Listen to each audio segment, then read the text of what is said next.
Happy football season. Let's get this. It's episode 15. We are coming to you live from the capital city of the great state of Texas. We're overlooking downtown Austin and the University of Texas.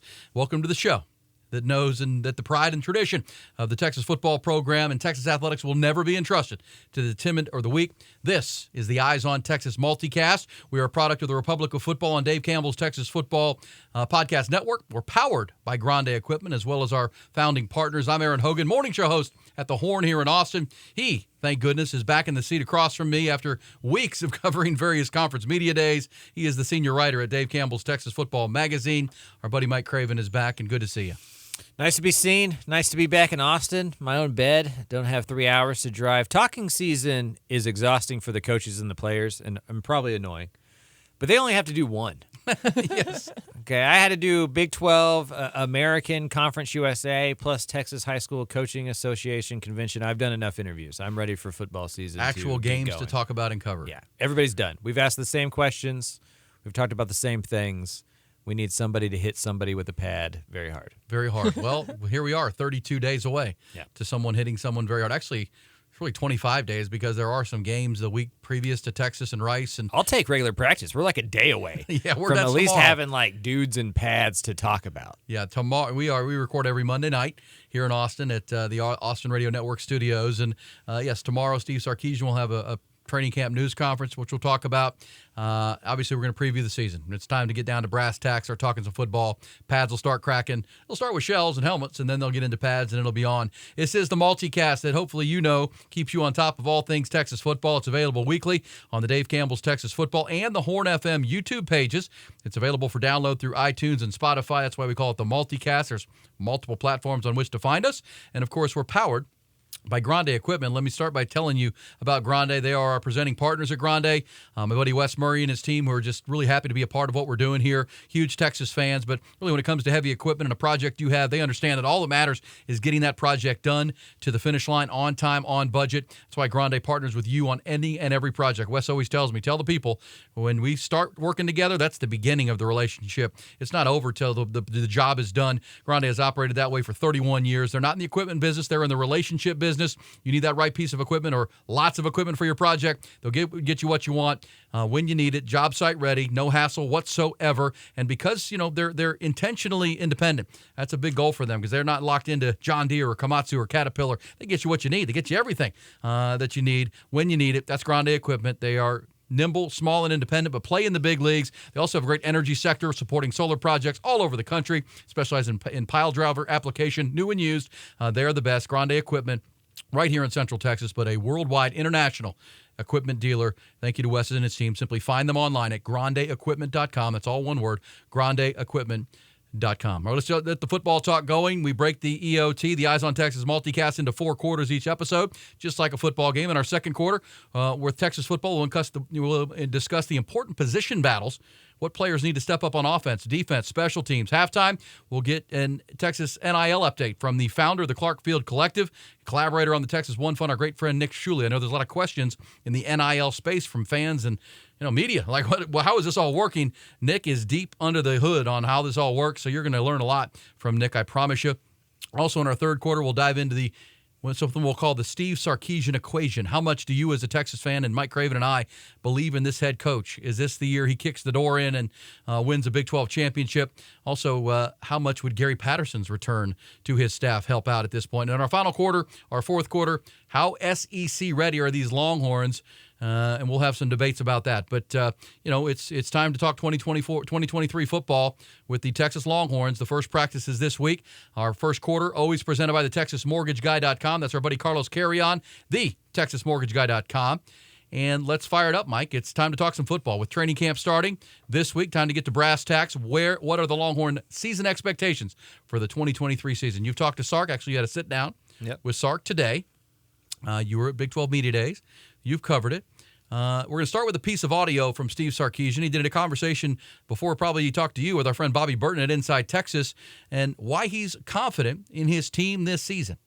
And then in turn, yeah, you're right. I mean, our players have been exposed to a lot of football. And so now them being able to talk about their experiences.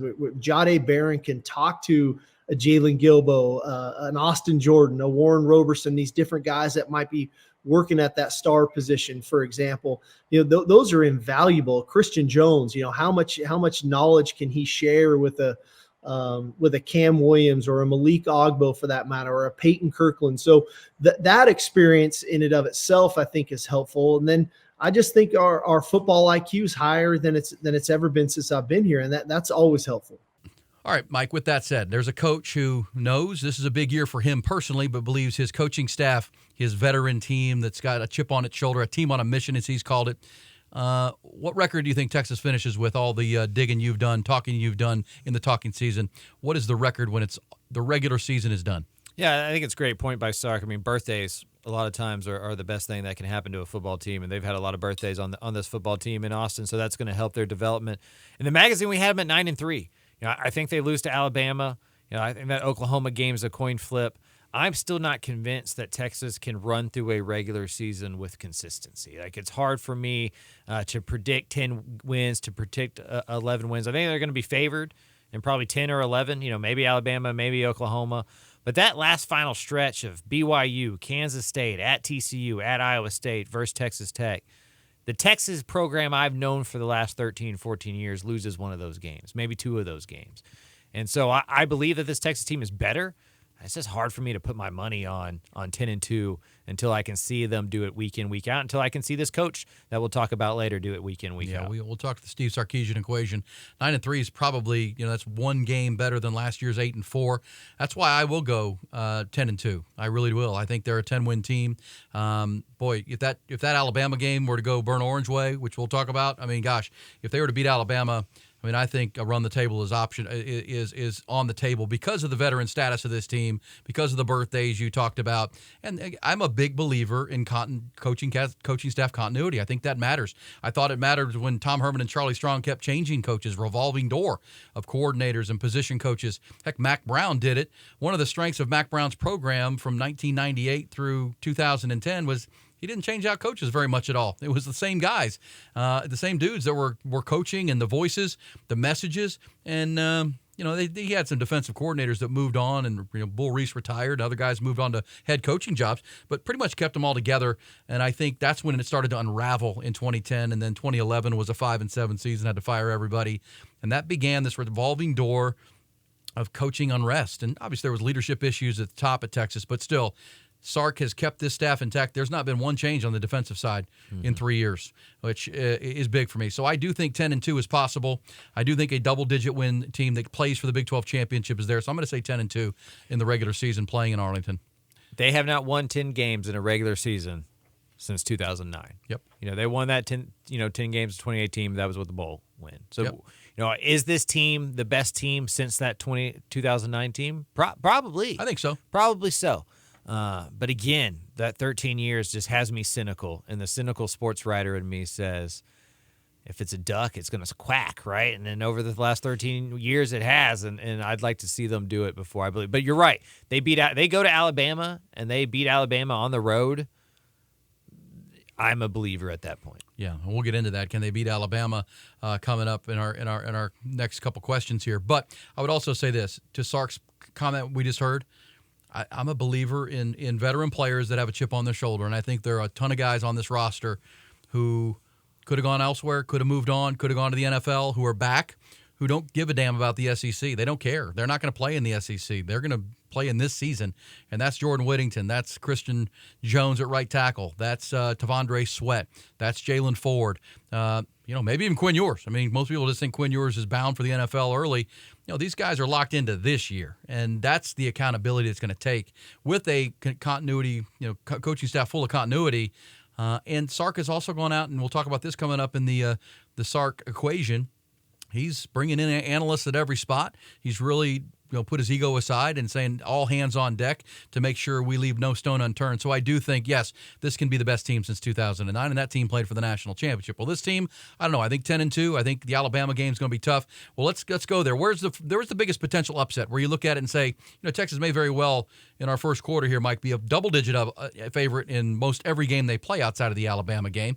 What game really kind of sticks out is that game scares me. It's on the schedule. For me, I think the first one that jumps out for me is going to be at Baylor.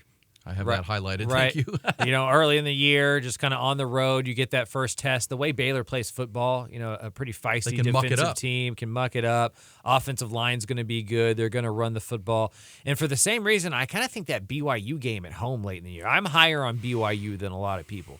But they're 30-year-old men. You know what I mean? Like, they're grown men with families and mortgages, and they tend to be really physical, and we've seen BYU give Texas struggle. Maybe that's just PTSD from me still watching Taysom Hill in my head, running wherever he wanted to. But I think those two teams to me stick out, maybe at Houston as well, just because of how big that game's going to be for the Cougars. Well, the things I like about the schedule for Texas is that the best two teams on paper for me outside of Alabama they play are here. The Kansas State's a really good team. Yeah. Kansas State's got a ton of snaps, ton of experience, quarterbacks back, Kleiman and that crew won the championship. That game's here, though, which you feel better about not having to go to Manhattan, Kansas, and then Texas Tech at the end of the year. I think those are really two quality teams, a lot of veteran players on it. So the game that scares me, I was going to highlight Baylor. I think TCU in Fort Worth in November. That if they're going 10-2, I think they're going to potentially lose to Alabama and then on the road at Fort Worth in the final meeting between Texas and the Horned Frogs. And we know TCU's owned Texas since they've joined the Big 12, and Sonny Dykes has never lost to Texas, whether it's at Cal or at TCU. He remembers that as well. Yeah, well, and last year, according to some reports, they figured out the signs and they kind of knew what Texas was running, and that's been one of those conspiracy things. And Sonny figures out a way. And I don't know what kind of season this is going to be for them, but I know that Texas, based on his dad, the Gary Patterson factor, he knows how important that game is. So that would be one that would really concern me. And it's right after Kansas State. It's right after the biggest, Kansas State may end up being the biggest game of the year. Yeah, I don't think that would be that much of an upset if Kansas State won that. Like that, in my mind, that's going to be a 3-4 point, line or something like that. Agreed. Yeah, that might exactly. The Longhorns will be favored by a field goal, maybe a little more at that point, and it might be for the supremacy in the Big 12 at that point, and you're right about that. And also, I'll throw in the Iowa State game in Ames. That's just one of those weird things happen in Ames. Texas is a lot better than them, but look, they played here last year, and if not for a Jalen Ford forced fumble late in that game, Iowa State might have beat them again. So always circle that deal, and that goes to your correct and rightful cynicism that you're just not believing until you see it. Come on, show it to me, and we'll start to believe. It took that, too, for Mac Brown to start to get believers to not stub your toe along the way. Because I have no doubt Texas can beat the best team on their schedule. But I also don't have much doubt that they could lose to, like, the 5th, 6th, 7th best team in the Big 12. Just on any given – that they may go to Iowa State and be what at to that point 10 or 9-1 and lose that game to be 9-2, and now you're playing Texas Tech at the end to see where you fall there. Like that, to me, that just feels very Texas, right? Like they're always the Cowboys. Like that's how I think of the Cowboys too. They can beat anybody on any given Sunday, right? They can get up for those big games. I have no doubt they go into Tuscaloosa and play a really good game against Alabama. They may beat the crap out of Oklahoma again, but I also don't trust them to go through that last final 5 week of the stretch and just play that clean, solid football that TCU played last year, where they just never shot themselves in the foot, where they always came up with the big play, where they always showed up in the fourth quarter, where they always had a guy who just seemed to just figure it out, and it wasn't in the playbook, and they just went and made that play. Does Texas have that guy, and does Texas have that kind of togetherness and culture? We're going to find out in year 3. Well, Steve Sarkisian would say they do, and we won't find out, as we know, until the bullets start flying and games start happening. But he feels really good about the connectivity of this team. Here's a good one. Is it more likely that Texas beats Alabama or runs the table in the Big 12? Again, to my point, I think they can beat Alabama. Like I don't think that's a coin flip game, but I think it's 60% Alabama, 40% Texas. Texas probably has the better quarterback, probably the better offense. Alabama's at home and all the talent that they have on defense. But yeah, I think Texas's big problem isn't who they can beat. Getting up for a big game. For me, yes. For me, it's just the consistency week over week that you require to beat these teams. And a lot of times it feels like the Texas locker room gets that.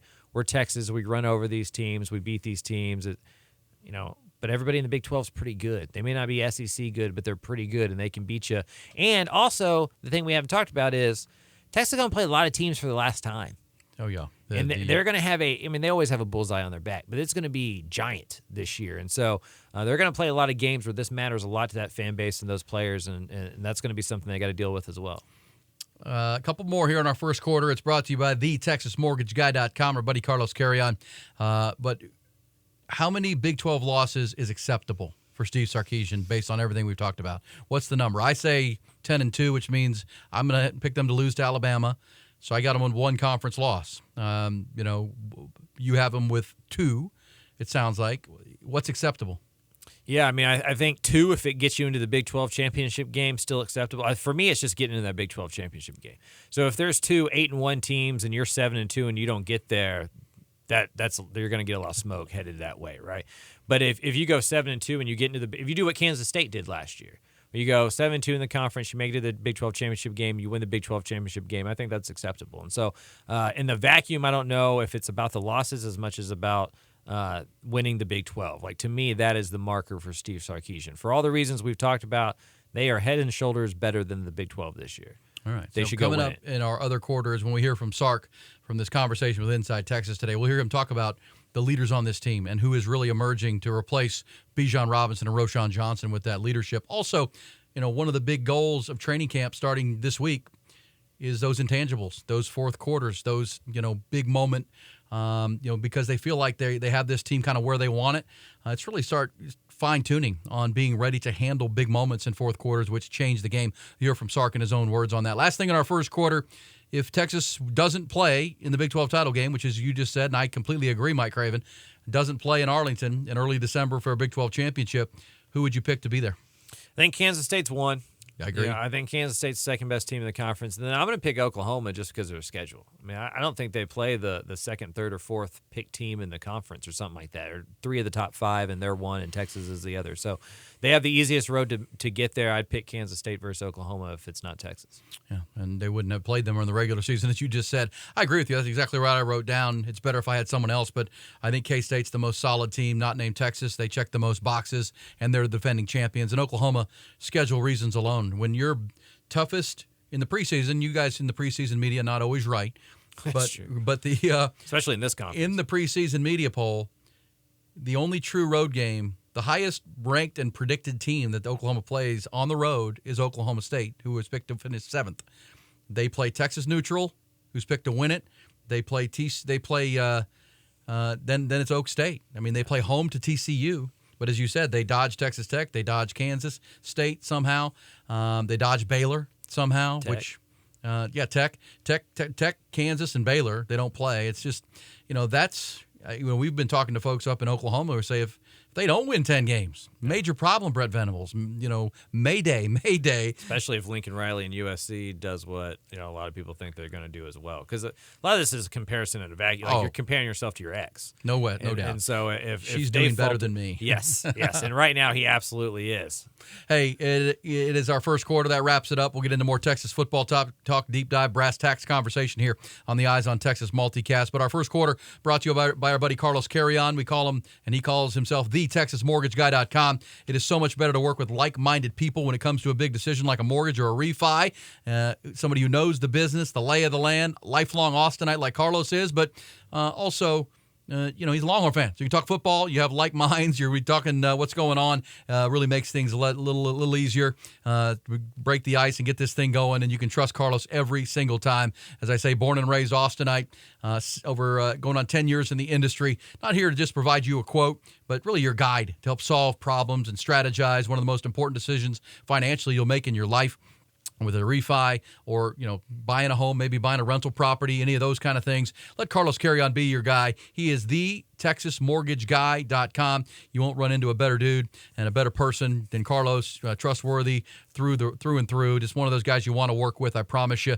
That's Carlos Carrion, TheTexasMortgageGuy.com. Don't forget the, and you'll get right to him at TheTexasMortgageGuy.com. Let's get our second quarter underway. It's delivered always by the good times and incredible scratch comfort food at Hayes City Store and Ice House in Driftwood, Texas. Also, the Taste on Main in Buda, both great destination locations owned by my friends Travis and Tamara Tyndall. Absolute destination locations in Buda and Driftwood. And let's dive back into the Texas football talk. Before we do, I want to play another piece of sound from Sark based on something we just talked about, and that is the player leadership on this team.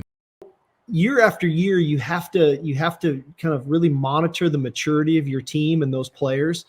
I've been really impressed. You know, a guy that stands out to me that a year ago worked probably as hard or harder than anybody on our team, but now is taking it to another level is Xavier Worthy.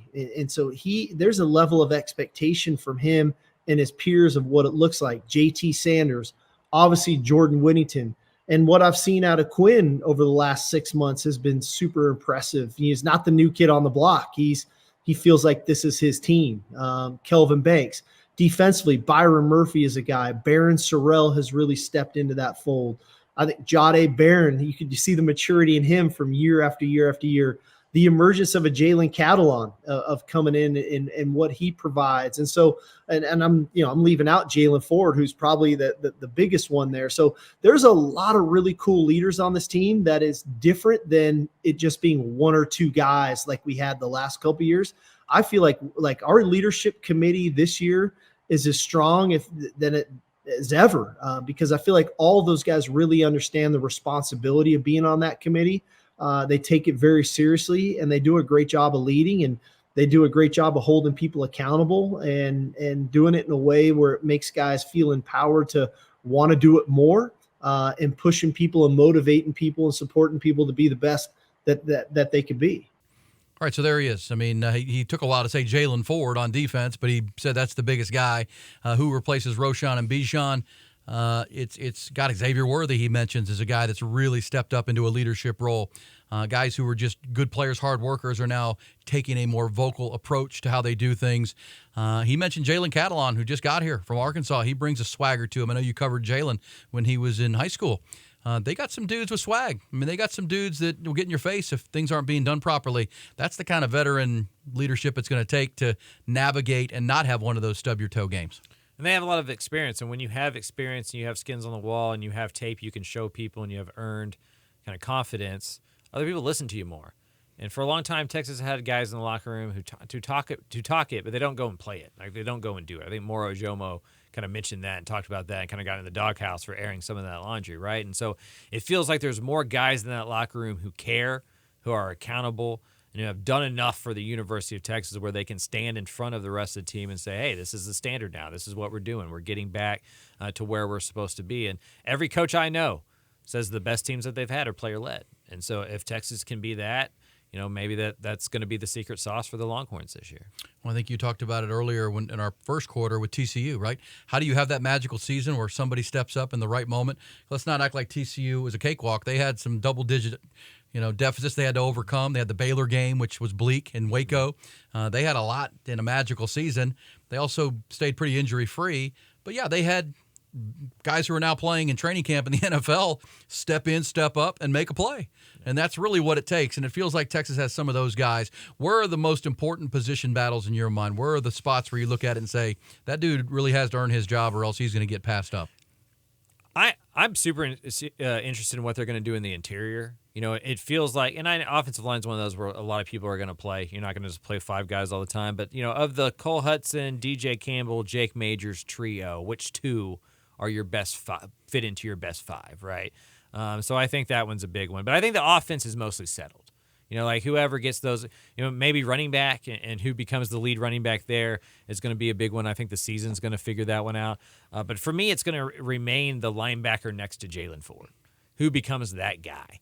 How well that dude plays is going to determine a lot of what this defense is. Because Jalen Ford playing so well next to DeMarvion Overshown last year is what made the Texas defense take that step forward.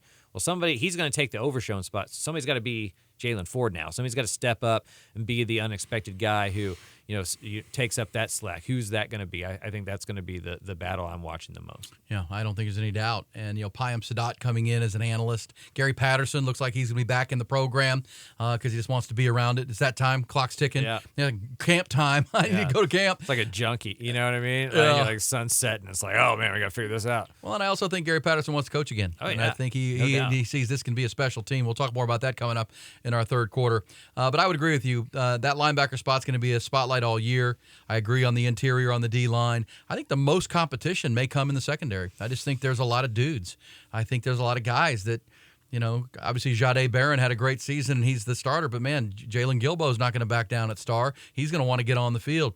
We had Rod Babers in here for the couple of weeks when you were out, and he played at Texas when it was competition. Like you had to earn your spot, and once you earned it, you didn't come off the field. So who's going to win the corner opposite Ryan Watts? Is it Terrence Brooks? Gavin Holmes, is Jalen Gilbo going to go battle for that spot? I mean, Jalen Catalon at safety, Keaton Crawford. There's a lot of guys back there who really want to be on the football field. That to me only can mean a good thing. That a lot of competition back there, and kind of like when Rod B was playing, they're going up against one of the top 3 receiving corps in the country, and they're playing every day against those guys. They get to show them stuff. I mean, you got to guard A.D. Mitchell and X-Man and Jordan Whittington on a practice-by-practice basis. You get to show your stuff. Yeah, first off, you can't have somebody better than me on when I'm gone, right? Like you can't let the viewers think the show improved by me leaving. And also, congrats to you and Rod on the show. I hear that's going to happen in the morning, so that'll be really cool. 2 of my favorite people to listen talk to you about Texas football. But yeah, I mean, the secondary back in Rod's day, I mean, practice was cooler than the games. I mean, I was one of the kids that got to go hang out. This was before one of the Shipley boys got hurt and the media, put it out there before the parents found out and we weren't allowed to go to practices anymore. But back in the day, you could just go watch, future NFL receivers go up against future, like 7-on-7 was the coolest part of my week, right? When you could go watch that stuff, and that was open to the public. It was intense competition. And it was intense competition, and they would all tell you that once they got to the game, that stuff was easy. Those guys weren't any good, And I think Texas is getting back to that point where you start looking at the wide receivers and the cornerbacks and the say, and like what that one-on-one, and even on offense and defensive line, what those one-on-one battles will do in practice is really iron sharpening iron in a way that should make the Iowa State game feel easier, that should make the Baylor game feel easier. Maybe they're getting back to that point. Yeah, you got to be cynical about it till you see it, but it does feel like that. I'm talking myself back into 10 wins as we're doing this. Well, thank you for mentioning Rod. Yes, Rod and I moving forward because of a lot of changes at the Horn here in Austin. If you listen on the Horn app, hornfm.com, Rod and I will be doing a show starting August 7th every morning for 5 hours. So we're going, and I've never. And one of the reasons cool. I was happy to have to have Todd have Rod come in those 2 Mondays you were out. Was I'd done pregame shows with Rod, but we haven't done a show, and it was good. I mean, I just thought he was a big fan of yours as well, so we're glad to have him. He's got to say that, or my grandfather will make him do 10 miles of biking and stuff. He's still scared. He's still got PTSD from the sand pit, so he's scared of the Craven name. Well, Rod B, you're welcome anytime on the Eyes on Texas multicast, and we look forward to covering Texas football together this year on the Horn in Austin while we follow Mike's work at Dave Campbell's Texas Football. All right, real quick to wrap up our second quarter, who are the players in your mind that absolutely have to step up? Can you signify one guy on either side of the ball, maybe even on special teams, who have to at least live up to some billing or exceed the expectation if Texas is going to win a Big 12 title? Yeah, I'll give you one on each side of the ball real quick. I think Jaden Blue in his development at the running back position can unlock this offense, right? Like if C.J. Baxter doesn't have to become the guy, if Jonathan Brooks doesn't have to be a 20-carry guy, if Jaden Blue can be the recruit we saw as a sophomore and junior in high school out in Klein, I think that really helps the backfield and answers a lot of questions there. And then defensively, you mentioned him a little bit. To me, it's Terrence Brooks.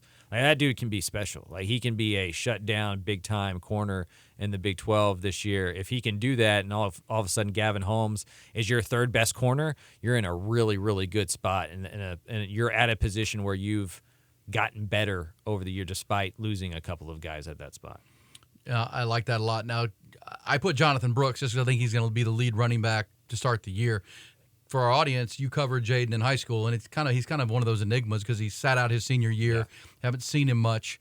What makes him special? I feel like his upside, like he had the ability to make plays out of nothing. He was very balanced, electric, catch the ball out of the backfield.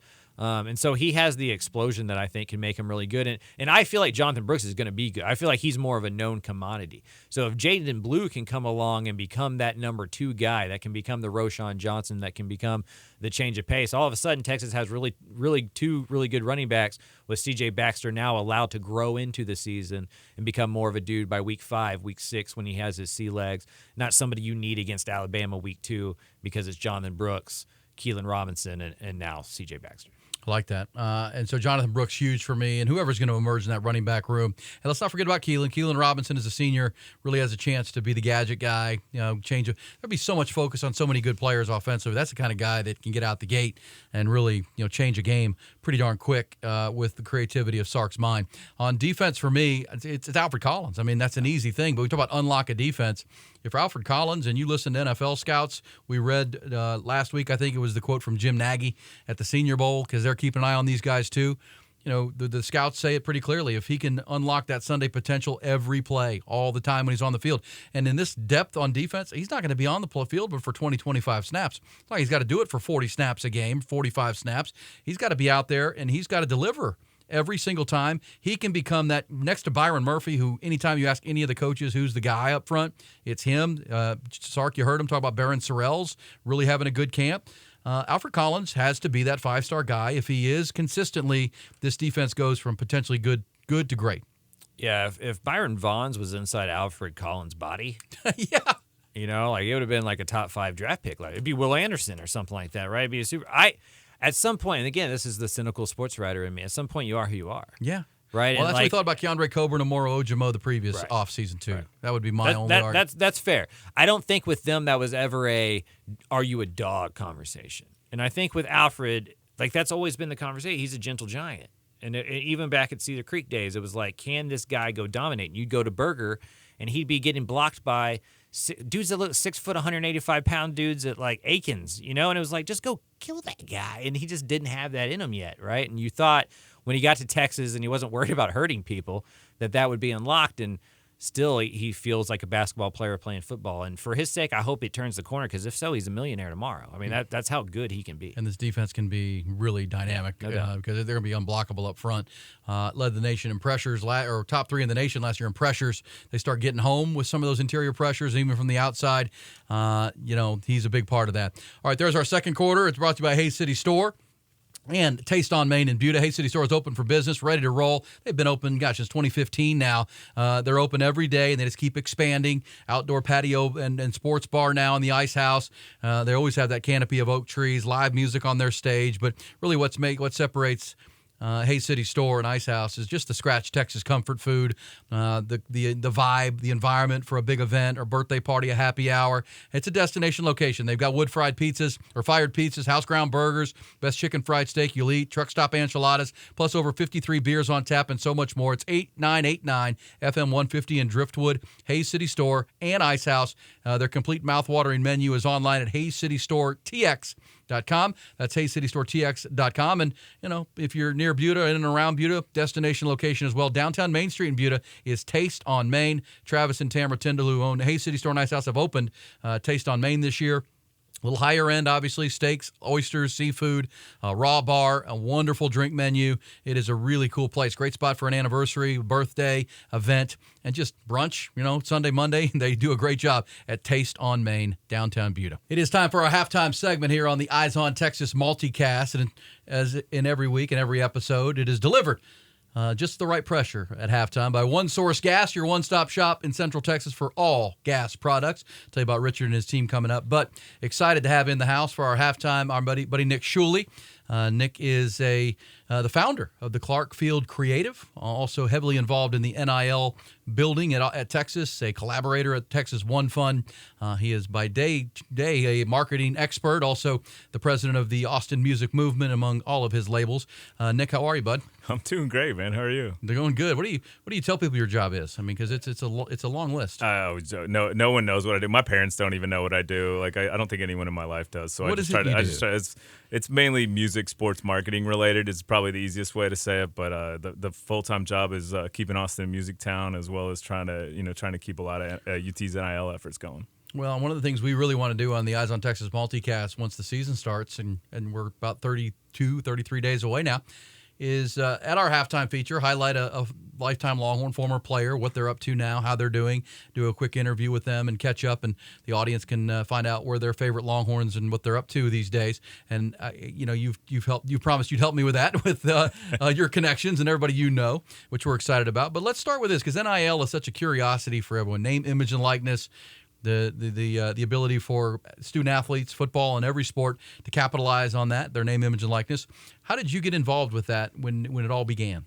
Yeah, it was a complete happy accident. So I think NIL officially became legal in July of 2021, I believe it was. I always get my years messed up on that, but I honestly didn't know anything about it, and the only thing I think I had read or seen up till about October of that year was that Bryce Young was making $1 million on something, and I was like, huh, man, everybody's just getting rich off this. That's good. These kids deserve to make money, and I knew a lot of guys that played at Texas and lived with a couple of them for a bit with Brad Buckman and Royal Ivy, and so I just assumed everybody's doing great, and then I had a couple people reach out to me from their generation and said, hey, there's a kid on the team currently that really needs some help. He's got this cool cancer story. I know you worked with Lance Armstrong and helped him with his marketing, getting speaking circuits, and a lot of these things. And so, could you help this kid? And I said, sure, I'll meet with them. So I went, met Andrew, and really just thought the kid was pretty incredible. And he talked to him for a while. He wanted to take 10% of every dollar, 20% of every dollar, and give it to the Jimmy V Foundation for cancer research, just for all the things he'd experienced. And I really liked it and said, man, I'm all in. Tell me how I can help. I don't want anything from you. I don't need a dime. I just want to help you. And his response was, well, I don't really understand how it all works. Can you go talk to compliance? Which to me sounded like going to talk to the principal, which it a little bit is.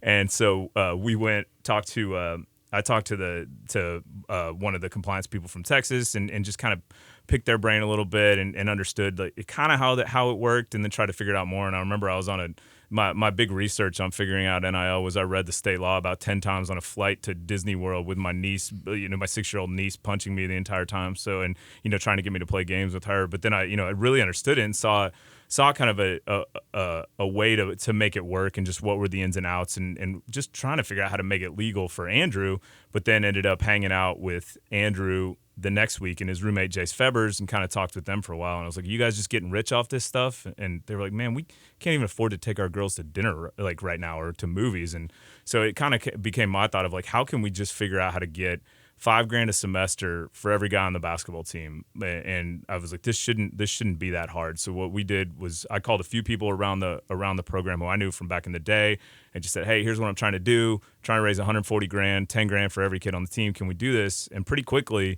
had that raised and was pretty much going to be done with it, and figured out the legal way to do it, unlocked that, and then all of a sudden my phone started ringing with everyone being like, we need help. We need to figure out football. We need to figure out all these different sports at Texas. And so through that, we kind of put together what became Clark Field Collective and tried to just keep everything as by the book, legal, et cetera. And it was super tough because so much of there weren't a lot of systems set up. There weren't a lot of ways to do things, and everything you do. I spent so much time, God bless Blake and Lori in compliance at UT, because they spent so much time on the phone with me, because I'd be like, hey, is it legal if we do this? And they'd be like, oh, let's check, and these kind of things. So through that, we kind of figured it out, and I don't know how deep you want me to go into it. Well, no, I mean, I think that's for our audience is really deep, and that's it's this thing. The whole point is it's like the Wright brothers learning to fly. I mean, Yeah. we're trying to get this plane off the ground, and we know that comes with a lot of challenges. There are going to be some crashes, and there's going to be some bad experiences with this, and I think that's where we're at. But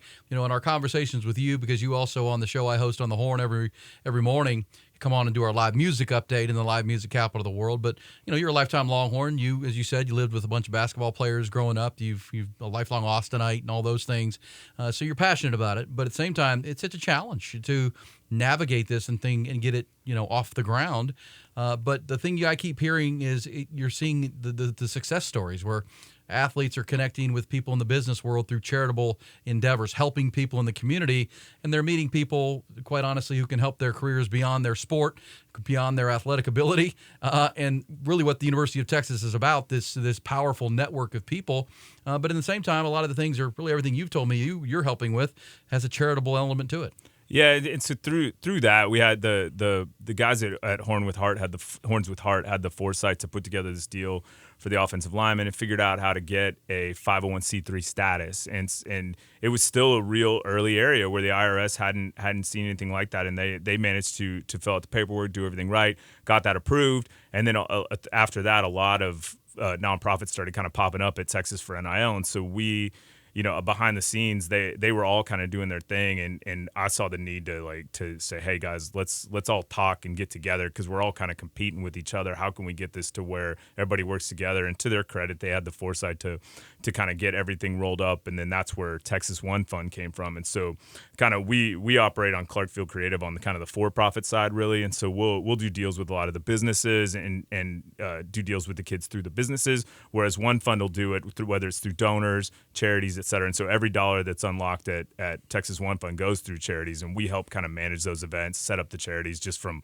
my knowledge of charities in the town, plus Charity and Mark, her name is Charity, who we work with on Texas One Fund. And so we'll set up deals with, or kind of activations with a lot of the charities. And I think, like you mentioned, it doesn't look like people think it does. These things are actually doing a really big thing of introducing the kids to the community, opening up Texas athletes to all these different charities, people, businesses, and I think it's a great thing. We kind of get lost in all the numbers of NIL, but there's actually a lot of great things happening where these kids are getting a lot of experience in marketing, getting a lot of experience in sponsorship, as well as just understanding how to interact with the community and work with the charitable side of it. Well, I know on our show you brought DeMonte Tucker Dorsey, the one-year linebacker at Texas, who's now a rising star in real estate, because your mentor is Gary. Mr. Keller there at Keller Williams Realty, Gary Keller, brought him under his wing, which is pretty amazing. And you talked about how it's all sports, right? Football obviously gets the headlines, and how much is Quinn Ewers getting, and each player and all that goes with that. We know football is a huge driver. Those are the biggest stars on campus. But, volleyball has been big. Volleyball it won a national championship last year. They're coming to you guys saying, hey, how can we help? How can we get involved in this? We want more exposure for volleyball. There's a lot of athletes. There's 500 student athletes on the campus at UT who want to be involved in this in the community, but also finding ways to benefit. Yeah, and that was big for us at Clark Field. We knew that football was going to have funds coming in, but we wanted to figure out how to get money to the other non-revenue sports and a lot of female athletics too. And so we worked. And anytime I would do a big contract with someone, I'd say, hey, can we take 10% of this and give it to the non-revenue sports? And so through that, we were able to do a lot of deals with volleyball, with basketball, with swimming and diving, et cetera, or a lot of the other programs. And I think that's key. And I think that's something that Texas, as you guys know, Texas does a great job of. Like we're such a strong overall program, and so we try to help with a lot of those things. But you got a team like the volleyball team, which I would call possibly the most marketable team on campus. And when you see those girls out at events, they crush it. They're awesome. They're interactive. They stay after. They really get after it. And I think those moments lead to more moments for them, and a lot of people see that and say, hey, I want that working with my brand, or I want that out at my charity. He's Nick Shuley, our halftime segment here on the Eyes on Texas multicast. Obviously, there's federal legislation coming. The state legislation just changed in July. This is an ever moving target, I guess is the way you would put it. Same time, is there any way to predict what the next phases are, what the next steps are, and how our audience who watches the Eyes on Texas multicast every week, and how they can be a part of it if they do want to get involved with Clark Field, with Texas One Fund? What are the easiest ways to get involved? Yeah, I think whatever happens with the legislation is going to be fascinating. I think that right now it's kind of a battle between there's federal involved, there's NCAA, there's the state laws, and everyone's kind of trying to figure out who to defer to, or what the right way to handle this is. And honestly don't know. Like my prediction was, I thought a lot of the power conferences would kind of get together and say, hey, this is how we're going to do this. This is what we all accept is fair, which is kind of what I think the NCAA was or should be. And so we'll see what happens. It's kind of all happening real time, and I don't think anyone really knows. I think there's at least two separate pieces of federal legislation going forward right now. But yeah, if people want to get involved, a great way is to donate at texasoneFund.org, and that's one spelled out ONE. And or if you want to work with us, it's just you can hit us up at Nick at Clarkfield Collective or Mark at ClarkfieldCollective.com. All right, buddy. And we'll have further occasions to talk. Hopefully, Mark can make it in at some point. We'll talk with him about that. He's your other guy at Clark Field. Obviously, it's a growing event, operation. It's getting off the ground, but UT doing it as well as anybody right now, it feels like. And we appreciate Nick Shuley with his insight at halftime here on the Eyes on Texas multicast. Thank you, Nick. Thanks, Nick. Thanks, guys. Halftime on the Eyes on Texas multicast, always brought to you by One Source Gas of Austin and throughout Central Texas. They are your Texas compressed gas leader. One Source Gas providing compressed gas services such as CO2, nitrogen, oxygen, propane, and many more to various industries throughout the great state and all over Central Texas. They are your leader in CO2 providers in the service and hospitality industry. And that's a pretty big industry here in Central Texas, also serving the medical industry and industrial industry and many more. One Source Gas is locally owned and operated by buddy Richard Strever and his great team. More than 12 years now, they understand that exceptional customer service is the key to your success in providing products to help run your business. These are necessities to run in a bar or a restaurant. Your CO2 to pull your taps and all that you need there, your compressed gas. If you're a dental office or a veterinary clinic, you have to have the compressed gas needs on your and available on time and ready to go. That's what they do at One Source Gas, your CO2 and compressed gas provider. Visit their website, onesourcegasatx.com. That's onesourcegasatx.com, or call Richard and his team. One of their staff members will be glad to help you with your compressed gas needs. 512-214-8484. That's 512-214-8484. Or go to the website, onesourcegasatx.com. Thank you to Nick Shuley. Time for our third quarter. That's brought to you by our buddy Greg Eckert and his Brain Vault technology, where it's time to play hard but play safe so adults and kids can play hard with their mouthpiece and play it safer. We'll tell you all about the Brain Vault technology coming up. But it's third quarter, and we're calling it the Sarkisian equation. We've kind of danced around this topic and conversation throughout our 15 multicasts and certainly on this one in our first and second quarter. But how much do you believe in this head coach, Mike Craven? You've covered a lot of coaches at Texas, a lot of coaches around the Big 12 and around the country. Yeah, I mean, I think if I'm being honest, my biggest question for the Texas football team in 2023 is their head coach and his ability to be the consistent force required behind the scenes to keep a team level between good times and bad. For me, it's stuff like the bowl game. I know it sounds dumb, but like when you see a guy flip out that much over somebody having their hand on your chest, you're like, man, what's going on here, right? And so what happens in those moments of fire? What happens in that halftime where your team's rattled and you need to be the calming force? Like, can you be the calming force of that?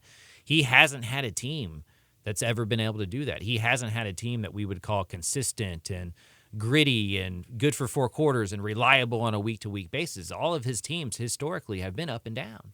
Even when he was in the NFL as a coordinator, that's kind of been the whole bag. And so, he's always lost at least 2 games, and that includes the 5-game season when he got fired at USC. They'd already lost 2 games that year. And so my worry for Texas isn't the talent they have on offense, the talent they have on defense, the leadership behind the scenes on the team. It's just, do they have the leader that can take you through what are inevitably going to be bad moments? And so far, we haven't seen that from Sark, and maybe it's just maturity, because I didn't show that for most of my life either, right? Like, we all grow up and we go through failures and you figure it out, and Sonny Dykes hadn't figured it out. I would have had the same conversation about Sonny Dykes if we were sitting here a year ago talking about if TCU could go do something that big. And so I think eventually you either figure it out or you don't, and with coaching, you just don't know, right? You just can't know. But for me, that's my biggest question for Texas, because they have all the talent in the world. Yeah, because I'll be the guy. Do they have the leadership? And everything you point out right there, Mike, is on point. I mean, that's Wikipedia. That's factual, mostly on Wikipedia. I mean, that's absolutely the story. And but at the same time, I can point out the reasons for why. And took over a terrible program at Washington, had personal issues at USC. He got to the NFL with the Falcons. The roster wasn't suited to kind of what he wanted to do. Now, at Alabama, he was otherworldly calling plays, but Nick Saban was the guy. He could be that guy. Dictating the everyday tenacity of the team, keeping them level, keeping them even. And you're right about that. That is the biggest question. I don't disagree with you at all. Let's hear from Sark here in our third quarter, brought to you by the Brain Vault technology. Goals for training camp. This is where Sark talks about situational football. Interesting to hear, because the first practices are this week. But they feel like they can hit the ground running. They've got a lot of install done, a lot of veteran players we've talked about. The summer work is here. You'll hear Sark talk about that. And they really want to get down to the fine-tuning of the really, really important moments of a football game. Here's Sark on the goals for this training camp. We definitely want to drill down even deeper than we have in the past to, situational football. We felt like we've done a good job historically, but last year was not our best year in some of the situations as they arose. I'd love for us to be a better third down football team, and fourth down for that matter, especially defensively. I'd love for us offensively to be a better red area offense than we were a year ago. We definitely need to create more turnovers on the defensive side of the ball. And then some of those critical moments in the fourth quarter of putting our players in those positions in practice so that they're comfortable in those scenarios when they come up in game. So we're really trying to drill down deeper into the situational football aspect of it all, more so than we have in the past. And I say that, Bob, because we do a lot of it, but we're really going for it this year. We feel like with the new rules in college football and the amount of time we get to spend with our players in the summer, from a fundamental technique standpoint, we're pretty confident.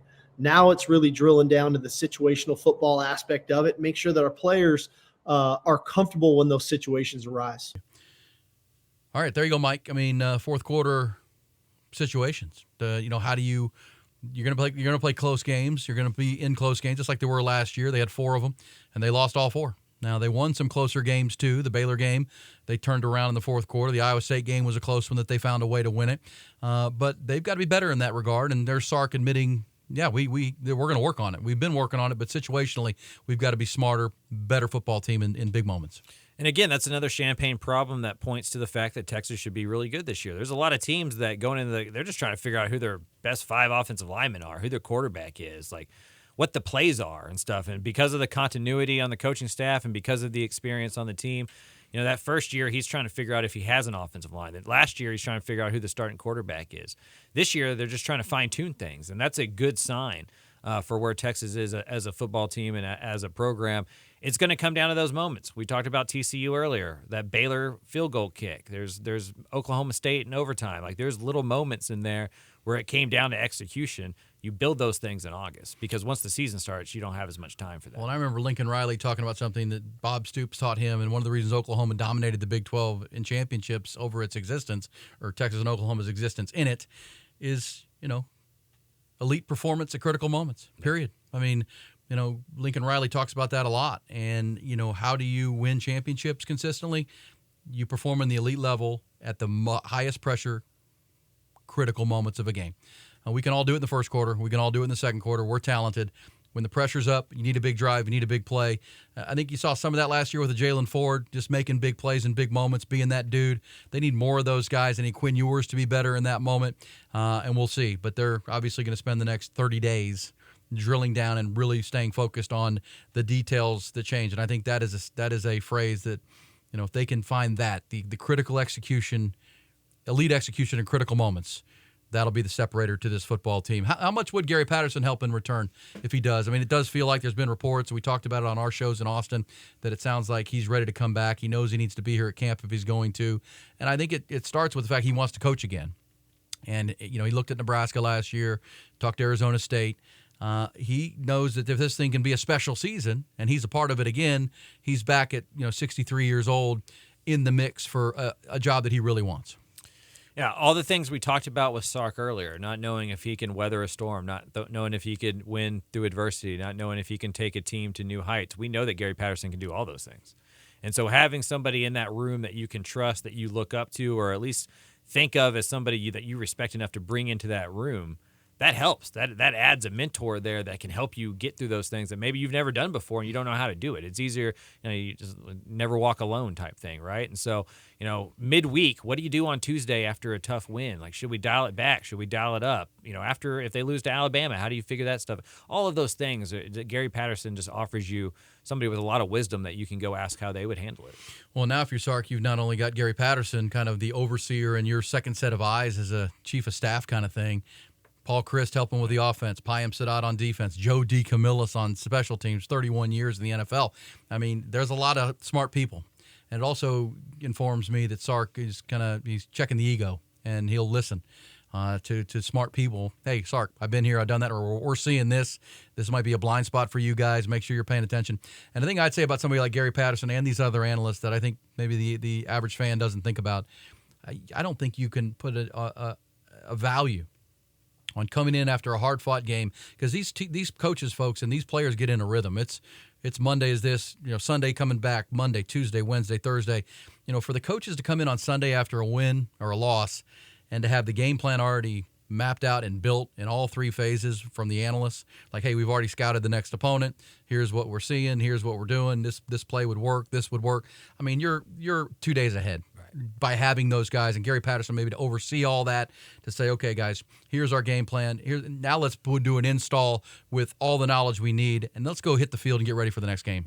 And like a G5 program, like a Texas State or UTSA, that's like a 23-year-old GA doing that stuff. Yeah. Right? And Texas is going to have Paul Christ and Gary Patterson do it. Yeah. And so like those are the advantages that Sark has. And to your point, I think that's a sign of maturity on Sark's part. One, you're allowed to do this in a way that maybe you've never been allowed to do before, but he's taken advantage of it. He saw what Saban did, and he's kind of doing the same thing, right? Let's surround ourselves with as many smart people as they can. They can watch other teams. They can watch our teams. And self-scout. So I think that's a big step forward for Sark and good for Texas. Well, and maybe Sark's looking at it saying, you know what, I can be the guy that stays connected to my team. I don't drift too far from the locker room. I stay figuring out the pulse of this team. We feel really connected as a football team. I'm going to stay in that. I'm going to trust these coaches. And I'm going to call the offensive plays, but I'm going to work with A.J. Milwee and Paul Christ and Kyle Flood. We're going to build a great game plan every week, and, we're going to hit the field and execute it. Because I don't think he could be understated how big of a year this is for Steve Sarkisian. Oh man, it proves there are two narratives, right? He's not a great coach. He's overrated. Saban carried him, and now he's getting an opportunity. Maybe he should have gone to somebody else. And there's those who just think it's just a matter of time before he kicks the door and becomes a great coach. This season is that defining moment. Because I was just at American Conference Media Days, and you saw Tom Herman walk around, and you're like, well, that's where it goes if it doesn't go right. Like you can be on this soaring ship through the air. Like when Herman got through Houston, was winning those big games and got to Texas, he was the next big thing, and now he's at FAU. And that's what Sark's looking at as well. Like we talk about how Quinn Ewers is going to basically decide his season this year is going to be the decision between the NFL draft and a transfer portal, most likely. Right? And for Sark, it's a similar thing where he gets this year and maybe next year to really prove who he is as a coach, or he's not going to get a USC. He's not going to get a Texas. He's going to have to go down a level and start kind of back over again, either as an offensive coordinator or as a coach of like a lesser P5 or a big G5. I mean, that's well said. I mean, when you say people hear that what you say about Quinn Ewers, let's be fair. If Quinn Ewers is having a great year, he's going to the draft after his third year. If he doesn't have a great year, he's probably going to transfer because the pressure is going to be let Malik Murphy or Arch Manning take the reins of this thing. Quinn is just not going to do it. And they're kind of linked in that because you're right. It's really, really interesting. There's a lot to like about this team, but those two equations become the deciding factor. All right, third quarter on the Eyes on Texas Multicast brought to you by Brain Vault Technology, with training camps opening up throughout high school football as well as college and around the NFL. Brain Vault is a revolutionary patented mouth guard that has been proven to help reduce the risk of concussions. I know you hear that and think, well, what do you mean? Why would a mouth guard? I wear that to protect my teeth and my jaw. How could that help the risk of concussions? It's because it's more than just a mouth guard is the answer at Brain Vault. Optimally aligns the lower jaw in a position that strengthens the neck muscles to minimize concussive forces. Also aligns the lower jaw in a position that the head and neck allow maximum force during contact to absorb. The clenching jaw is in the optimal position, allowing for maximal force production of the muscles of the neck. Strong neck muscles help slow the head during contact, help minimize the stretch and the shear of brain tissue, and that leads to TBI. That's traumatic brain injury, and this has been proven. I mean, they've got the evidence to show you how this works. We've told you it's my buddy Greg Eckert, Dr. Greg Eckert, my dentist. Also his partner, Drew Pittman, who's been a 28-30-year agent in the NFL. His clients who play National Football League football have started wearing the Brain Vault. Hasn't been a single concussion from one of his players wearing the Brain Vault technology. To find out how you can learn more and to get it fitted for your youngster or your team, go to brainvault.com. That's simple, 2 words, but all together, brainvault.com. That's brainvault.com. Check it out. Play hard on the football field or any field of play. Play safe with Brain Vault. All right, fourth and final quarter, we hit our big discussions here, and it's brought to you by Access Discount Healthcare, created by pharmacists to offer you a Netflix-style monthly subscription to help significantly cut your prescription drug costs. I know it sounds too good to be true, but it is. We'll tell you about them coming up. But simple question to wrap up our conversation of the deep dive into Texas football, which will be ongoing on the multicast here through the month of August. And, it's the last day of July today, but we'll be knee-deep in football and actual practices coming up in future episodes. Simple question. How SEC ready are these Texas Longhorns right now, in your opinion, Mike? How ready are they if they were indeed playing in the SEC this year? I think the roster is still a year away. I think as these sophomores that we saw kind of play as true freshmen, that offensive line gets 1 year older, that defensive line, at least on the edges gets better, over the next year or so. I think they become a little bit more ready. I think the roster is pretty ready in terms of just a talent standpoint, especially if they sign one more recruiting class. Again, I think it's the big question. It's what we're going to learn this year. Is the program ready? Is the program SEC ready? Is the program ready to go Alabama, then Georgia, then Mississippi State, then LSU, then are they ready? Michigan in the non-con. Right? Are they ready for that? Because so far, since because we got to remember, I know, I'm old enough, you're old enough, we remember when Texas just ripped off 10 wins, and it doesn't feel that long ago. But the guys that they're signing in recruiting classes were 6 years old. Right? So, they've never seen it. And so, if they can't see it in the Big 12, how can we see it in the SEC? I think that's going to be a valid question that the recruits are asking. It's a big year to kind of see if they're able to handle the Big 12 grind, because if they can't do that, how are they going to handle the SEC grind? I agree with you, and we know this year is a big indicator to where that is, and obviously they show the consistency. They go my record 10-2, they live up to that, maybe even 11-1. I mean, that would be a great sign. Obviously, the opposite of that would be, man, this team is not ready for prime time in the SEC.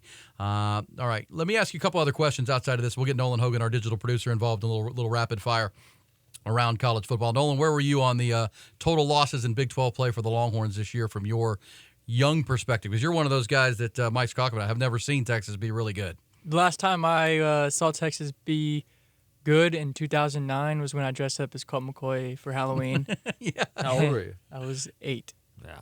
And you were also at the Georgia Sugar Bowl. I was at that game. At the with me and your mom, and that was we're back. Yeah. No, they weren't. Oh, yeah. We know what happened after that. The star of that show was Bevo going after Uga back in the day. But what's your number? I'm with Mike. I think the minimum is 2, or maximum is 2. Big 12 losses. Big 12 losses, maximum 2. If you can get into that Big 12 championship game, like you said, and win that game, I think that's acceptable as well. But I see where you're coming from with the one loss. I think that's easily doable. Yeah, well, it's all got to come together. Let me ask you this. So Jim Harbaugh, who's going to be suspended the first 4 games of the year, it looks like, for lying to the NCAA, They didn't pick not that being game. forthright. That game wasn't on purpose. I love, anytime, for anybody listening out there, anytime one of these suspensions happens, just go and look who they play the week after the suspension's over, and you can tell why the suspension was as long as it is. Yeah. Like, they play Nebraska week 5, and they don't play anybody the first 4 weeks. And you can they're all tell. at home. They play Bowling Green. Yeah, you can, it's Rutgers. I love how they do that. Yeah, they play nobody. They'll be 21-point favorites in every game, so Harbaugh's going to negotiate with the NCAA. But he's on record today saying that he thinks his team this year will have 20 players drafted in the NFL next April. 20. 20? Including 3 offensive linemen, his running back, Blake Corum. He believes they can break the Georgia record. The Georgia had 15 last year and drafted. He thinks they can break that. Over under 20 draft picks for Michigan this year in the 7-round draft. And if under, how far under, Mike Craven? I'm going to fade Jim Harbaugh here, and probably go under 15. I'll go 14. Okay. Nolan? I'm going to set the line at 11. Yeah. Well, I also think his quarterback, J.J. McCarthy, has a chance to be a special that's a player really at good QB. team. That's going to be a really good team. And he loves his offensive line. They like their defense. I would take over a dozen. Yeah, I think so too. And I think he knows how talented his team is. He's played, TCU last year. They got to scout Georgia. They play Ohio State. They kind of know where they stand in that pecking order. And he's done a good job. Remember, it was tenuous. And this Jim Harbaugh, I think, is a lesson for fans who want to run coaches off. Sometimes you got to let them build into their image, get it to where they want it. And he's got this thing rolling, and he's turned it over on Ryan Day at Ohio State. They're my pick. That's where my money has been placed on the win for the season. All right, to wrap things up in our fourth quarter and for our multicast today, episode 15. Hopefully you've enjoyed everything we've talked about, the Sark cuts. Appreciate Nick Shuley jumping in. But pretty clear the Big 12 is without Texas and Oklahoma. Brett Yormark continues to be aggressive. Colorado is in. Colorado's made that official on last Friday. Board of Regents vote today. They're officially rejoining the Big 12 for next year. And a lot of reporting, a lot of belief that this will crumble the Pac-12. I'm among the believers of that. I've predicted this is going to happen for quite a while now. Only a matter of time. The only thing that could save it is that the Pac-12 got a media rights deal in place that could have salvaged this conference, but it's too late now. Teams are now protecting their own and doing their best interest at this point, serving themselves. Who's next? It's been made clear. Brett McMurphy at Stadium.com and Action Network said, according to his sources, the Big 12 for certain plans to add one more team for next year to be at least 14, but would like to be at 16 by next year. In an ideal world for Brett Yormark, you got to, I'm sure, talk to Brett when you're up there at Big 12 Media Days. Mike, who are the next 3 teams that would be the ideal scenario And then how do you think this plays out in the next month? Yeah, I mean, I think ideal scenario would be Oregon, Washington, and maybe something like Miami or Florida State or something. I think that would be the ideal. Get another Florida piece in there. You get the two corner schools up there in Oregon, Washington, get that Nike money. I think more realistically is something like Arizona State or Arizona, maybe even a Utah. That way you can, because I don't know if like markets are as big of a deal anymore as it is like eyeballs. And a lot of those schools have a bunch of, like Utah and Arizona State, for example, have huge enrollments. Like it's like Central Florida.